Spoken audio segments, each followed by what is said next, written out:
In the dusty little village of Koso, tucked in between the rolling savanna and the whispering forests of the Oyo hinterland, a boy was born under a blood-red moon.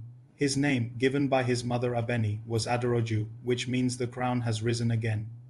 It was a name filled with hope. Some of the older folks whispered too hopeful, especially for a boy whose father tended goats and whose hut tilted sideways when the wind blew. Aderoju entered the world at a time when the Oyo Empire was flickering like a lamp in the wind. Yet no one could foresee that this skinny kid with bright, observant eyes would one day ride alongside the kingdom's fiercest warriors. From an early age, Aderoju had a rare calmness about him. He was more of a listener than a talker. While the other kids were busy chasing lizards and throwing stones at mangoes, he chose to sit by.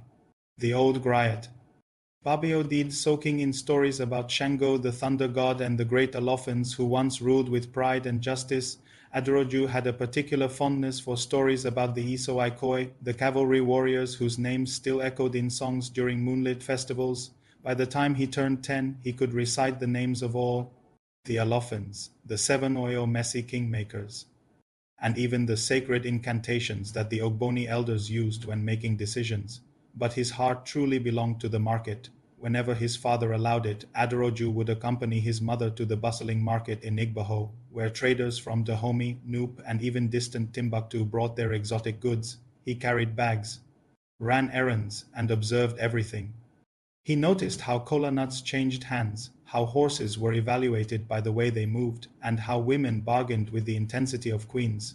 Before long, Aderoju started buying and selling small items: dried fish, beads, palm oil, transforming copper coins into cowries. "This boy has Oladuma's hands," said Mama Ife, a well-respected trader. "Everything he touches flourishes."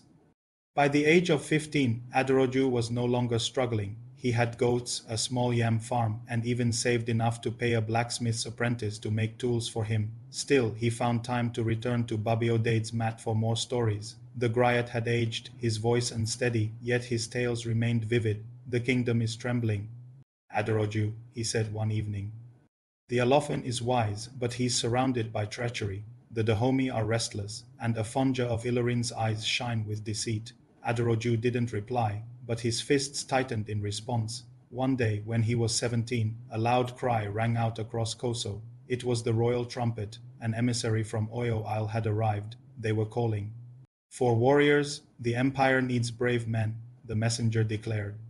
"Come, and you'll be written into history." That night, Aderoju sat beside his mother's hearth. Her eyes were red from tears. "You're all I have, my son. Do you really have to go?" He gently kissed her hands. "Mama, the empire needs farmers. It needs traders. But most of all, it needs loyal warriors. I must go." And thus began Aderoju's journey into the heart of an empire he would come to love and ultimately lose.